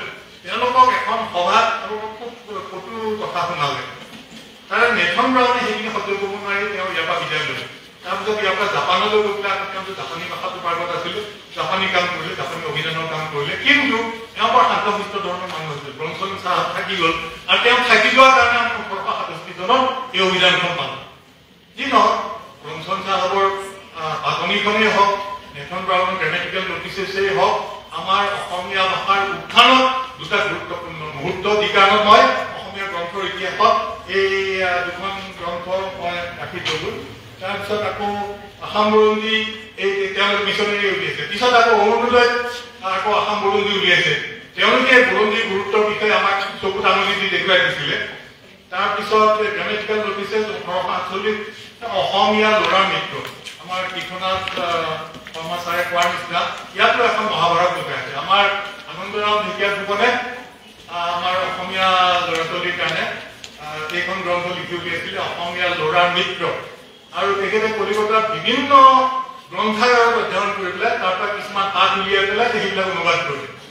আৰু ইতিমধ্যে তেওঁৰ ইংৰাজী যিখিনি কিতাপৰ পৰা তেওঁ অনুবাদ কৰিছিলে সেইখিনি কথা মই ইতিমধ্যে আগতে লিখিছোঁ, নকওঁ বাৰু, কিন্তু সেইখিনি কেনে ধৰণে অসমীয়ালৈ ৰূপান্তৰ হ'ল সেইখিনি গুৰুত্বপূৰ্ণ। আৰু প্ৰায় প্ৰতিটো পাঠৰ আঁৰতেই এখন এখন বুৰঞ্জী লুকাই আছে। তেওঁ হয়তো ভাবিছিলে যে অসমত স্কুল কলেজত যি সময়ত অসম হাবিগুচি ফুলবাৰী হ'ব, নৈ ডোঙাগুচি জাহাজ হ'ব, ডোঙা নহয় ডিঙা, তেওঁ হয়তো ভুল হৈছিলে, ডোঙা নহয় ডিঙাগুচি জাহাজ হ'ব।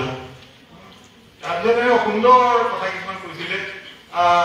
সেই আনন্দৰাম ঢেকীয়া ফুকনৰ কথাখিনি লুকাই আছে অসমীয়া ল'ৰাৰ নৃত্যত। তাৰপিছত আৰু এটা মই কৈছিলো few remarks on the assembly language, সেইখন এটিভ নামৰ নামত তেখেতে উলিয়াইছিলে। Few remarks on the assembly language, অসমীয়া ভাষাটো তাৰ এটা স্বতন্ত্ৰ ভাষা, কি বঙালী ভাষা নহয়, সেইখিনি ইংৰাজীত চাহাবৰ আগত তেওঁ দাঙি ধৰিছিলে। Grammatical few remarks on the assembly language. তাৰপিছত আমাৰ হেমচন্দ্ৰ বৰুৱাৰ অসমীয়া ভাষা ব্যাকৰণ 1959 চনত, কানিয়াৰ কীৰ্তন 1861। এইটো আমাৰ অসমীয়া সাহিত্যৰ বুৰঞ্জীবিলাকতো এটা কথা লিখা কেতিয়াও নাছিলে যে কানিয়াৰ কীৰ্তন তেখেতে লিখি উলিয়াইছিলে আমাৰ নগাঁৱতে হৈছিলে ফুলগুৰিৰ ঢেৱা, য'ত আমাৰ ছিংগাৰ সাহিত্য এছিষ্টেণ্ট কমিছনাৰ আছিলে নগাঁৱৰ। তেওঁক হত্যা কৰি পেলাই কলম নদীত তেওঁক উটাই দিয়া হ'ল। হ'ল কি তাত ফুলগুৰিৰ ৰাইজ মানে সেই খাজানাৰ বৃদ্ধিৰ বিৰুদ্ধে জাগি উঠিছিলে। তেওঁ ব্ৰিটিছে অত্যাচাৰ কৰিছিলে আৰু সেই বিদ্ৰোহ দমন কৰিবৰ কাৰণে জিলা প্ৰশাসনৰ ফালৰ পৰা ছিংগাৰ চাহাবক পঠাই দিয়া হৈছিলে। ছিংগাৰ মই মনটো মনত আছে, আমাৰ পতিত আনন্দৰাম ঢেকীয়া ফুকন য'ত আছিলে তেওঁৰ ওচৰৰ ঘৰটোৱে আছিলে ছিংগাৰৰ পৰা। তেওঁ ছিংগাৰক তেওঁক মাৰিলে, কলম নদী গোটাই দিলে, সেইবিলাক এটা কথা চলা। তাৰপিছতে আমাৰ ঠিক অব্যৱহিত পিছতে আমাৰ কানিয়াৰ কীৰ্তন ৰচিত হৈছে। গতিকে কানিয়াৰ কীৰ্তন হ'ল ফুলগুৰিৰ ঢেৱাৰ প্ৰতি হেমচন্দ্ৰ বৰুৱাৰ সহায়।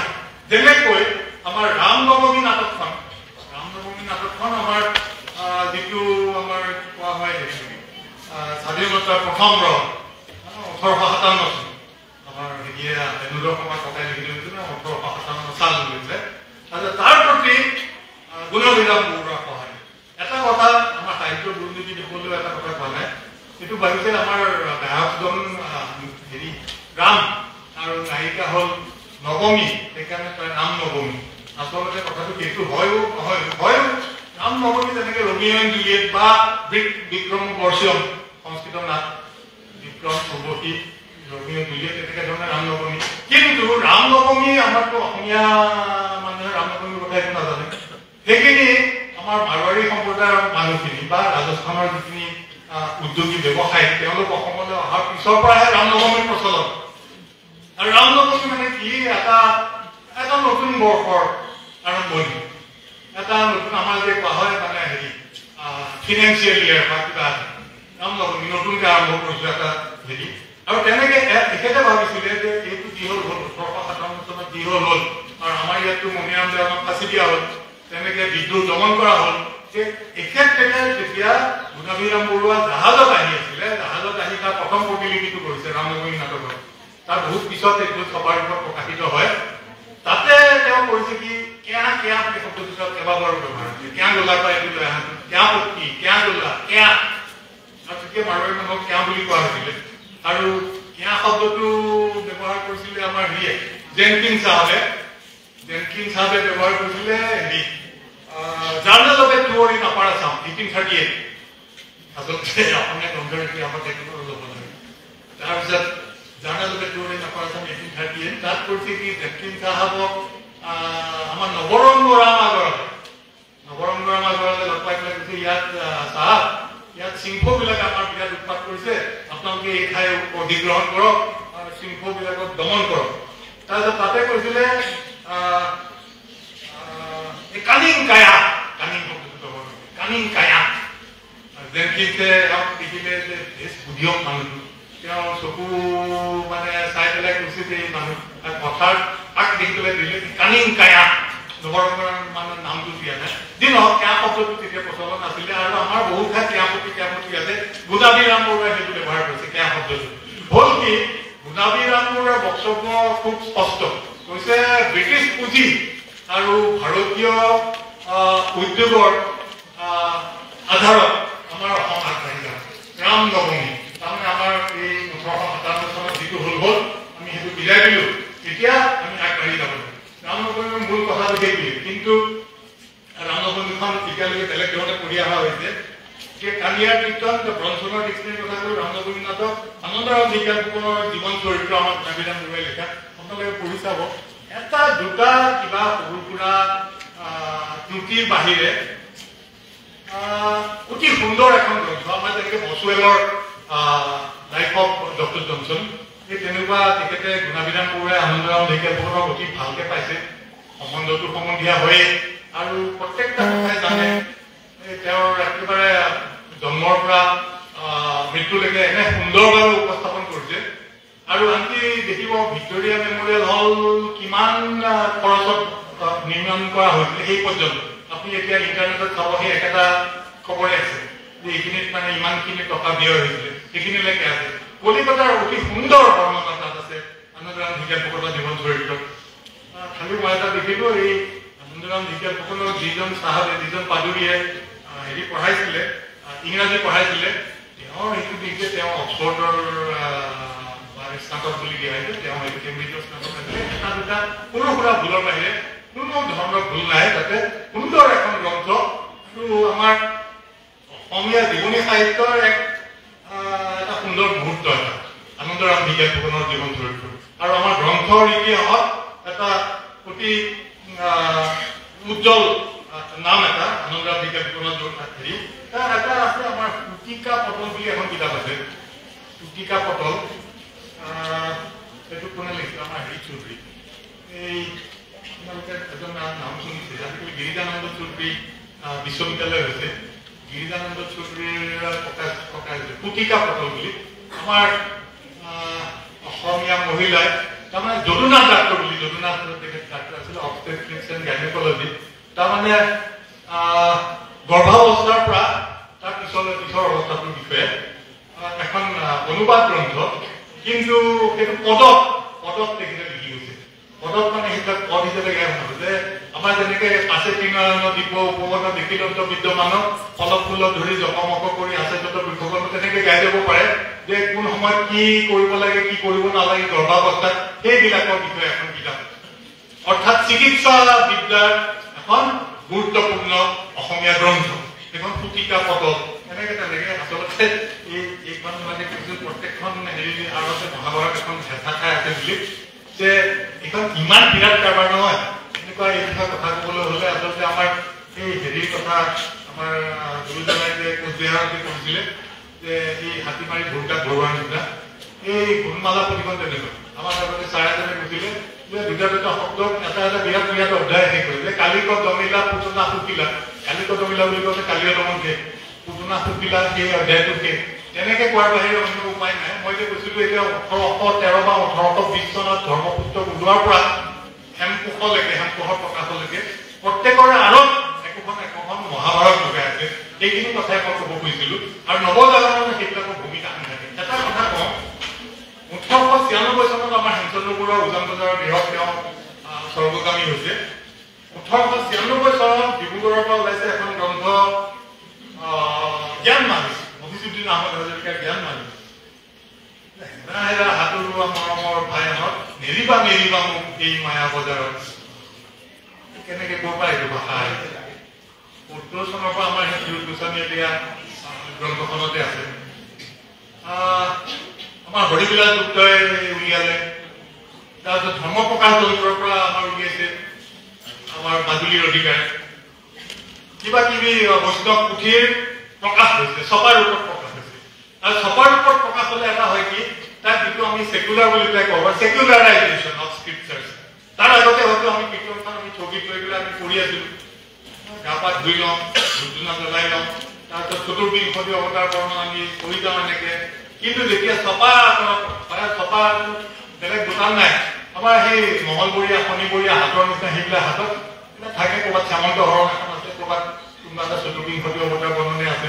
তাহলে সেই কিতাপবিলাক হিন্দু ধৰ্মাৱলম্বী মানুহৰ বাহিৰেও বেলেগেও কিনিব পৰা হয়।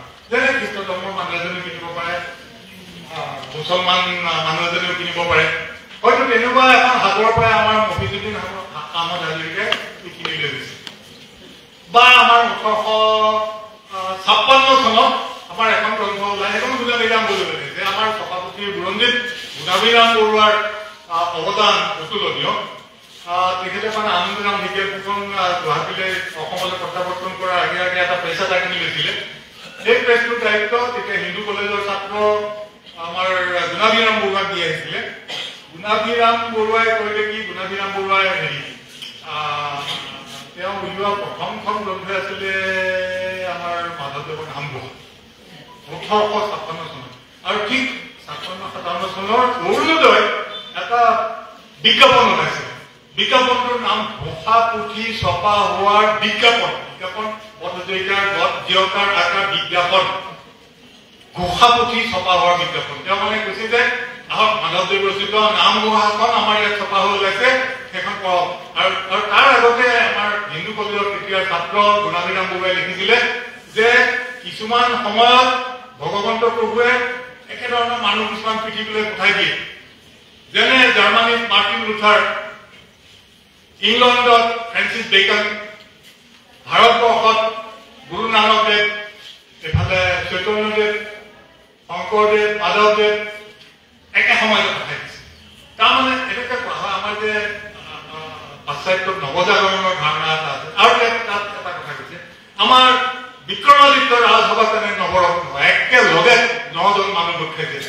তেনেকে ভগৱন্ত প্ৰভুৱে মানৱ জাতিৰ কল্যাণৰ অৰ্থে একেধৰণৰ মানুহ কিছুমান প্ৰতিভাশালী মানুহ কিছুমান একে সময়তে পঠাই দিয়ে। এইটো মোটামুটি এটা নৱজাগৰণৰ এটা সুন্দৰ ধাৰণা দিবলৈ যত্ন কৰিছিলে তেতিয়া হিন্দু কলেজৰ ছাত্ৰ গুণাভিৰাম বৰুৱাই। আমি আজিলৈকে নামঘোষা পুথিখন দেখা নাপালো, কিন্তু সেইখনৰ যেতিয়া বিজ্ঞাপন ওলাইছিলে তেখেতে কলিকতাৰ ছপা যন্ত্ৰত নিশ্চয় ছপাই উলিয়াইছিলে। আৰু কেতিয়াবা হলেও আমি সেইখনৰ সন্ধান পাম।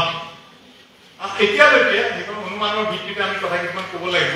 আৰু এতিয়া 56 চনত সেইখন ওলাল। পিছত 70ৰ দশকৰ পৰা হৰিবিলাস গুপ্তৰ কল্যাণতে হওক, আমাৰ আউনীআটীৰ ধৰ্মপ্ৰকাশ যন্ত্ৰৰ কাৰণেই হওক, আমি বৈষ্ণৱ পুথিৰ লগত আমাৰ পৰিচয় হোৱাৰ এটা সুবিধা এটা পালো।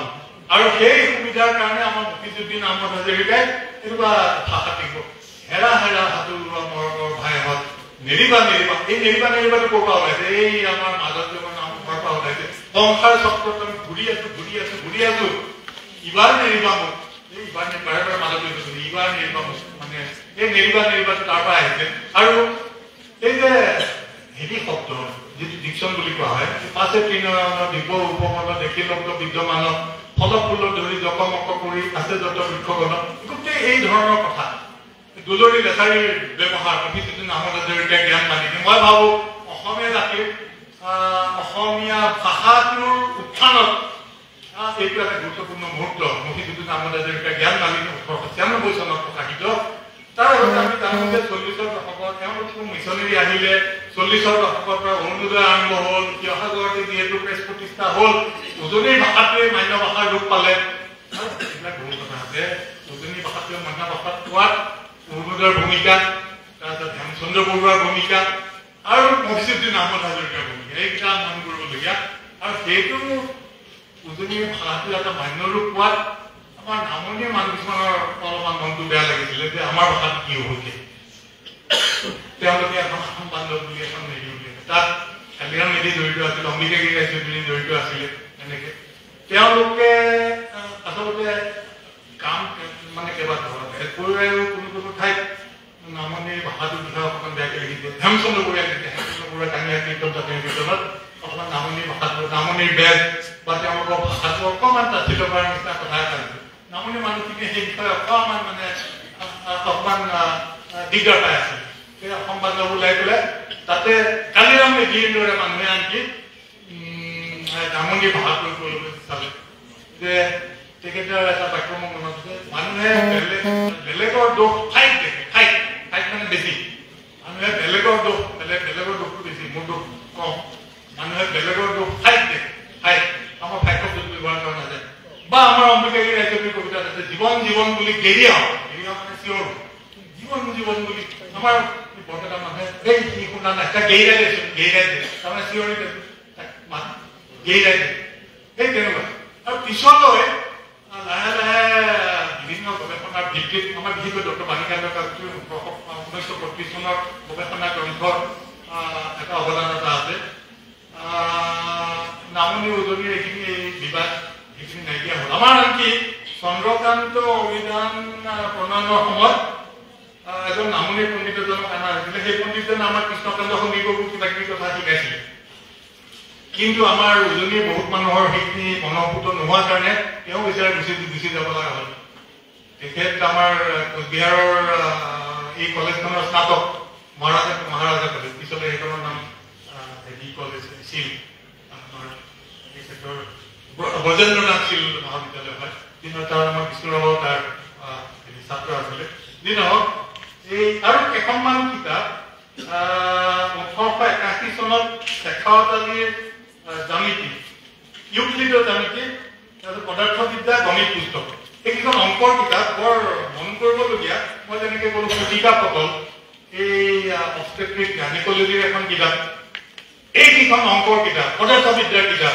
গণিতৰ কিতাপ গতিকে তেতিয়া আমাৰ এটা পৰিভাষা এটা ওলোৱা নাছিলে কিন্তু শেখাৱত আলীয়ে ইয়াৰ পৰিভাষাটো উলিয়াই এই তিনিখন কিতাপ সুন্দৰকৈ লিখিলে 80ৰ দশকত তাৰ গুৰুত্ব আছে এতিয়াও পঢ়ি চালে এতিয়া সেইখন বস্তুৰ ছপা হ'ব আৰু আমাৰ সঞ্জীৱ মল ডেকাই বস্তুৰ ইয়াৰ কাম এটা কৰি আছে 3টা খণ্ড পাইছিলে আৰু সেইখন বস্তুৰ আমাৰ আড্ডা চালি মিৰ তেখেত গুৱাহাটী উচ্চ ন্যায়ালয়ৰ অধিবক্তা তেখেতে বস্তু উলিয়াব কিতাপখন শেখাৱত আলী আছিল আমাৰ নতুন কলেজিয়েট স্কুলৰ গণিতৰ শিক্ষক আৰু বেজবৰুৱাৰ জীৱন স্মৰণত শেখাৱত আলীৰ কথা তেওঁ কৈছে যে তেতিয়া আমাৰ গণিতৰ শিক্ষক আছিলে শেখাৱত আলী নামটো দিয়া নাই কিবা এজন আলী আৰু খুব বেয়া পাইছিলে বেজবৰুৱা তেওঁ নিজে অংক বৰ চোকা নাছিলে আৰু সাধাৰণতে অংকৰ শিক্ষকবিলাকে দেখায় আৰু সেই বেজবৰুৱাই বৰ ভাল পোৱা নাছিলে গতিকে কৈছে যে তেওঁৰ শ্ৰেণীবিলাক আমাৰ কাৰণে আনন্দময় হোৱাৰ সলনি আমাৰ জমালয় হৈছিল আমি তাত আনন্দ পোৱাতকৈ আমি জমৰ যন্ত্ৰণা ভোগ কৰিছিলোঁ শেখাৱত আলীৰ কাৰ্য্যালয়ত গতিকে আমাৰ বেজবৰুৱাৰ প্ৰজন্মৰ এজন শিক্ষক গণিতৰ শিক্ষক শেখাৱত আলী বিৰচিত এইকেইখন কিতাপ গণিত শিক্ষা ইউক্লিডৰ জ্যামিতি এই তিনিখন কিতাপ গুৰুত্বপূৰ্ণ মানে পৰিভাষাৰ ফালৰ পৰা গুৰুত্বপূৰ্ণ যেনেকৈ সুজিকা পটল পৰিভাষাৰ ফালৰ পৰা গুৰুত্বপূৰ্ণ তাৰপিছত এই এখন কাব্য কুসুম 1884 কাব্য কুসুম গুণাবীৰা বৰুৱাই উলিয়াইছে সেইখন প্ৰকাশ কৰিছে হৰিবিলাস গুপ্তই আৰু কাব্য কুসুমখন এনেকুৱা নহয় আমাৰ পুৰণি পুথিৰ পৰা অলপ আনি পেলাই তাতে থৈছে যেনে অনন্ত কন্দলীয়ে যে আমাৰ সেই খোৱা বোৱাৰ বিষয়ে লিখিছে অসমীয়া খাদ্যাভাসৰ হেৰি এটা আছে আৱাস এটা আছে এইবিলাক ধুনীয়াকৈ আছে এইবিলাক উলিয়াইছে তেখেতে কিহৰ ভিত্তিত এইখিনি চিলেকশ্যন আমাৰ যে কলিকতা বিশ্ববিদ্যালয় ইতিমধ্যে 1957 চনত প্ৰতিষ্ঠা হৈছে তাৰপিছত বিভিন্ন ধৰণৰ চিলেকশ্যন কিছুমান ওলাইছে এখন গীত ভাত কিন্তু গীতৰ BA আছিল কলিকতাত সিলেকশ্যন ফ্ৰম আছামিজ প্ৰজেক্ট পিছত ওলাইছে বাৰু অসমীয়া সাহিত্য চালি কিন্তু সিলেকশ্যন কিছুমান ওলাইছিলে বহুত সেইবিলাকৰ আদৰ্শতে তেখেতে কাব্য প্ৰথমখন কৰিলে আৰু সেইখন তেখেতে দিছে হৰিবিলাস গুপ্ত সুন্দৰ এটা হৰিবিলাস গুপ্তলে এখন চিঠি তেখেতে লিখিছিলে যে আপুনি কিতাপবিলাক উলিওৱাত আমাৰ পুৰণি কিতাপবিলাক উলিওৱাত অনবদ্য ভূমিকা আপুনি গ্ৰহণ কৰিছে এইখন কিতাপ আপোনাকে দিলো এনেকুৱা তেনেকুৱা কিতাপ কাব্য কুসুম যে অসমীয়া এখন প্ৰথম হেৰি বুলি ক'ব পাৰি নিৰ্বাচিত কবিতাৰ সংকলন আৰু সেই পুৰণি কবিতা আমাৰ শংকৰদেৱ মাধৱদেৱ অনন্ত কন্দলী তেখেতসকলৰ কবিতাৰ সেই কাব্য কুসুম আৰু এটা কথা 1884 চনত উদৰমাৰ উপাখ্যান ওলাল আমাৰ আনন্দৰাম ঢেকীয়াল ফুকনৰ কন্যা তেখেত চাব আমাৰ ইতিমধ্যে আনন্দৰাম ঢেকীয়াল ফুকনে হওক আন সকলেই হওক নাৰীৰ মৰ্যাদাৰ বিষয়ে লিখিছিলে আৰু নাৰীৰ বিষয়ে বেয়াকৈ লিখা মানুহ কেইজনমানো আছিলে বলিনাৰায়ণ বৰা আছিলে ৰক্তেশ্বৰ মহন্ত আছিলে তেওঁলোক মানে প্ৰাচীনপন্থী আৰু আনকি তেতিয়া বংগৰ নৱজাগৰণ বুলি আমি কওঁ বংগত এনেকুৱা মানুহ আছিলে যে সেই আমাকে কোৱা হয় যে স্বামী ঢুকোৱাৰ পিছত লগে লগে তাতে সেই তেওঁ মানে হেৰি হয় সতীদাহৰ কথা সতী যেতিয়া বেন্টিং চাহাবে সতীদাহ মানে বন্ধ কৰাৰ কথা উলিয়াইছিলে তেতিয়া বংগতে এটা বিদ্ৰোহ এটা হৈছিলে যে তুমি এইবিলাক কথা তোমালোকে এইবিলাক কথা ক'বলৈ কোন এইবিলাক আমাৰ হিন্দু প্ৰাচীন ধৰ্মৰ কথা গতিকে সতীদাহৰ বিৰুদ্ধে এটা হেৰি কৰিছিলে আমাৰ অসমৰ মানুহে কৰিছিলে যেনে হলিৰাম ঢেকীয়াল ফুকনে কৰিছে বা আমাৰ হেৰিত এটা শিৱসাগৰৰ কোঁৱৰপুৰত এটা সতীদাহৰ ঘটনা এটা ঘটিছিলে তাতে যাদুৰাম ডেকাবৰুৱাই সমাজৰ দৰ্পণত তাৰ বিষয়ে লিখিছিলে সতীদাহৰ তেওঁলোকে দেখি আছে মহিলা এগৰাকীয়ে স্বামীৰ হেৰিৰ লগতে একেলগে চিকাত উঠিছে আৰু চিঞৰিব ধৰিছে কিন্তু আপোনালোকে জানে ইতিমধ্যে ৰামমোহন ৰায়ৰ বৌয়েককো তেনেকে জ্বলাই তুলি দিয়া হ'ল তেওঁ মানে হ'ল কি সৰু ছোৱালী ৰামমোহন ৰায়ৰ বৌয়েক আগদিনা মানে তেওঁ ঢুকোৱাৰ পিছত ক'লে মই কাইলৈ সতী যাম বুলি ক'লে যেতিয়া তেওঁকতো যাবই লাগিব পিছত যেতিয়া চিতাৰ জুই জ্বলি উঠিল সৰু ছোৱালী যাবলৈ বেয়া পাইছে বাহিৰে খুচি তেওঁ তাতে হেৰি কৰি দিয়া হ'ল সেইটো ৰামমোহন ৰায় চাই আছে এই ইয়াতো তেনেকে শিৱসাগৰ কোঁৱৰপুৰত এটা সতীদাহৰ ঘটনা ঘটিছিলে তাতে যাদুৰাম ডেকাবৰুৱা আমাৰ পাৰ্বতীপ্ৰসাদ বৰুৱাৰ আদি প্ৰকাশ যাদুৰাম ডেকাবৰুৱাই সমাজৰ দৰ্পণত এটা লিখিছিলে যে যিবিলাকে বিধৱা বিবাহ যিবিলাকে এনেকুৱা সতীদাহৰ কথা কয় আৰু তেওঁলোকে নিজৰ শৰীৰৰ কোনোবা এটা অংশ জুইত দি পেলাই চাওকচোন এনেকে লিখিছিলে এখন অতি সুন্দৰ চিঠি এখন এইবিলাকো অসমীয়া গ্ৰন্থৰ ইতিহাসৰ এটা গুৰুত্বপূৰ্ণ মুহূৰ্ত এইবিলাক মই কৈছো যে গ্ৰন্থ শব্দটো এটা বহল অৰ্থত হ'ব লাগিব এইটো আচলতে এনি ডকুমেণ্ট যিকোনো এখন ইস্তাহাৰ কাৰণ আমাৰ এইবিলাকৰ ভিত্তিতে আমাৰ ইতিহাসবিদে ইতিহাস প্ৰমাণ কৰে আৰু সকলোৰে একটা ইতিহাস আছে সকলোৰে এটা প্ৰায় ইতিহাসো আছে আমাৰ যে সেই আমাৰ জিলাৰ ৰেকৰ্ড ৰুমবিলাক মহাভেদ থানাবিলাকত বিভিন্ন ধৰণৰ নথি পত্ৰ পোৱা যায় নগাঁৱৰ মহাভেদ থানাতে আমাৰ যোগেন্দ্ৰ নাৰায়ণ ভূঞাই আনন্দৰাম ঢেকীয়াল ফুকনৰ শ্বহীদ হোৱা বহুত নথি পত্ৰ পাইছিলে গুণাভিৰাম বৰুৱাৰ কিছুমান হেৰি পাইছিলে এতিয়া এখন নথিৰ ভিত্তিত আপুনি বুৰঞ্জী প্ৰমাণ কৰিব পাৰে এইবিলাকো গ্ৰন্থৰ ইতিহাসৰ অন্তৰ্ভুক্ত কথা এখন ডকুমেণ্ট মানে গ্ৰন্থ বুলি আপুনি যিকোনো এখন নথিৰ কথা ক'ব পাৰে নথিও গ্ৰন্থৰ ইতিহাসৰ হেৰি আৰু এইবিলাক আপোনাৰ যি কোৱা আমাৰ ৰাজনৈতিক ইতিহাস বুলি কওঁ সামাজিক ইতিহাস বুলি কওঁ তাতকৈ বেছি অন্তৰ্ভেদী এইবিলাক কথা তাৰপিছত এটা কথা কাব্য কুসুম সুধৰ্মাৰ উপাখ্যান কিন্তু আমাৰ সেই সময়ত যদিও কিছুমান মানুহে হেৰি কথা কৈছিলে এটা কথা কওঁ এই আমাৰ মৌ যে উলিয়াইছিলে বলিনাৰায়ণ বৰাৰ মৌৰ বলিনাৰায়ণ বৰা কথাটো দেই 7 বছৰ তেওঁ বিলাত থাকি আহিছে 7 বছৰ তাতে ইঞ্জিনিয়াৰিং পাছ কৰি আহিছে বলিনাৰায়ণ বৰাই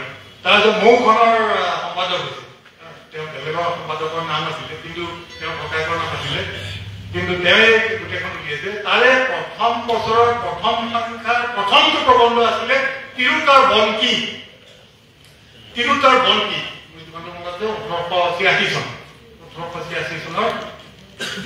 বন আৰে তেওঁ বিলাকৰ পৰা হঠাতে বোলে আৰে তিৰুতাৰ বন পুৰুষৰ বন কি তুমি নকয় তিৰুতাৰ বন কি মানে তেওঁ স্বামীক পূজা কৰিব, তেওঁ মানে ঘৰখন গোটেই চাব, এই ঘৰতে থাকিবা, বনবাৰী কৰিবা, পঢ়িবা, ভাগৱত ৰামায়ণ এনেকুৱা ধৰণৰ কথা। সেই একেটা সময়তে ইংৰাজৰ কবিৰ কাটমৰ একেবাৰে কবি আছিলে, তেখেতে এঞ্জেল ইন দ্য হাউচ বুলি এটা কবিতা লিখিছে, দীঘলীয়া কবিতা, এঞ্জেল ইন দ্য হাউচ। এইটো কি বুলি অসমীয়াত কি বুলি কয়, Angel in the house. Angel in the house সেই ধৰণৰ কথা আমাৰ তেখেতে পদ্মাৱতী দেৱী সুকমণিৰ সুধৰ্মাৰ উপাখ্যানতো সেই পতিব্ৰতা নাৰীৰ বন্দনা, সেইটো বৰ আচৰিত লাগে। কাৰণ আনন্দৰাম ঢেকীয়াল ফুকনে হওক, হলিৰাম ঢেকীয়াল ফুকনে হওক, নাৰীৰ বিষয়ে বৰ সুন্দৰ সুন্দৰ কথা কৈ গৈছে। আৰু তেওঁলোকৰ পৰিয়ালৰ পদ্মাৱতী দেৱী ফুকনে হঠাতে এনেকুৱা এটা পতিব্ৰতা নাৰীৰ বন্দনা কৰাটো এটা আচৰিত হৈ থাকে। কিন্তু অসমীয়া গ্ৰন্থৰ ইতিহাসত সেইটো এটা গুৰুত্বপূৰ্ণ মুহূৰ্ত, সুধৰ্মাৰ উপাখ্যান। তাৰপিছত লাহৰী পদ্মনাথ গোহাঁই বৰুৱাৰ লাহৰী, আচলতে এই উত্তৰ লখিমপুৰলৈ আহিলে যি দুজন মানুহৰ কথা মনত পৰে, এজন হ'ল পদ্মনাথ গোহাঁই বৰুৱা, আনজন হ'ল পানীন্দ্ৰনাথ গগৈ। পানীন্দ্ৰনাথ গগৈটো ইমান সোনকালে ঢুকাইছে, কিন্তু পানীন্দ্ৰনাথ গগৈৰ কথাবিলাক আমাৰ কাণত লগতে বাজি থাকে। গগৈ যে অসহনী গামখাৰু উলগনি সেইবিলাক কাণত মাজে মাজে বাজি থাকে। যেনে হাতীত উঠি পানীৰাম সবাহলৈ যায়, পানীৰাম মানে যে পানীন্দ্ৰনাথ গগৈ নিজে। সেইবিলাক এটা সময়ত এই পাঠ্যপুথি প্ৰকাশনৰ জৰিয়তে অসমীয়া ঊনবিংশ শতিকাৰ নৱজাগৰণলৈ তেওঁ যি অৱদান আগবঢ়ালে অতুলনীয়। আৰু পদ্মনাথ গোহাঁই বৰুৱাৰ কথা সকলোৱে জানে। পদ্মনাথ গোহাঁই বৰুৱাই দেখিলে যে অসমীয়াত উপন্যাস নাই, গতিকে তেওঁ লাহৰী উপন্যাস গল্প আছে, হেৰি আছে, উপন্যাস নাই। গতিকে এখন অসমীয়া প্ৰথমখন ছপা উপন্যাস লাহৰী 1891-92। তাৰপিছত এইখিনি আৰু চমু কৰিছো, দুখন কিতাপ আছে, মিৰি জীয়ৰী 1895। তাৰপিছত আকৌ জ্ঞান মালিনী 1896। ইফালে লাহৰীখন ওলাল আৰু তাৰপিছত সেইখন ওলাল মিৰি জীয়ৰী। আৰু কিতাপৰ নামেৰে এখন ঠাই নামাংকিত হোৱা এটা উদাহৰণ আছে, কলিকতাত আপোনাৰ বিশ্বকোষ লেন নামৰ এটা লেন এটা আছে, তাতে বংগীয় যিখন বিশ্বকোষ এখন নগেন্দ্ৰনাথ বসুৱে প্ৰণয়ন কৰিছিলে, প্ৰাচ্য বিদ্যানক নগেন্দ্ৰনাথ বসু। তেখেতে ছচিয়েল হিষ্ট্ৰী অফ কামৰূপো লিখিছে। তেখেতে বিৰাট কাম এটা কৰিছিল ই বিশ্বকোষ।